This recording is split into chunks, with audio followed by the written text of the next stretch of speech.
অনেক সময় আমরা প্রিমিয়ার প্রোতে MKV ফরম্যাটের ভিডিও ইনপুট করতে চাই। সেক্ষেত্রে অনেক সময় আমরা ইনপুট করতে ব্যর্থ হই। সেক্ষেত্রে কি করা যেতে পারে তার একটি ছোটখাটো টেকনিক আজকে দেখাতে যাচ্ছি।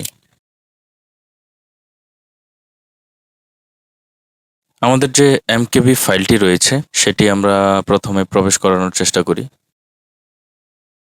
তো এরকম একটি পপ আপ ওপেন হবে।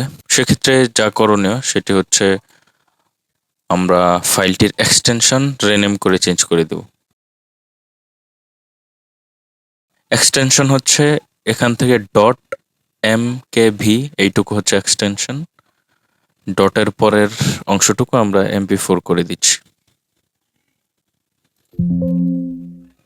যখন এই পপ আপটি আসবে তখন এখান থেকে ইয়েস করে দিতে হবে। ইয়েস করে দেওয়ার পর আমরা এই ভিডিওটি আবার ইনপুট দেওয়ার চেষ্টা করি। ভিডিওটি ইনপুট হয়ে গেছে অ্যান্ড প্রয়োজন অনুযায়ী এডিট করে নিতে পারবো। আশা করি ভিডিওটি ভালো লেগেছে। ভিডিওটি ভালো লেগে থাকলে অবশ্যই শেয়ার করতে ভুলবেন না। সাথে থাকার জন্য অসংখ্য ধন্যবাদ।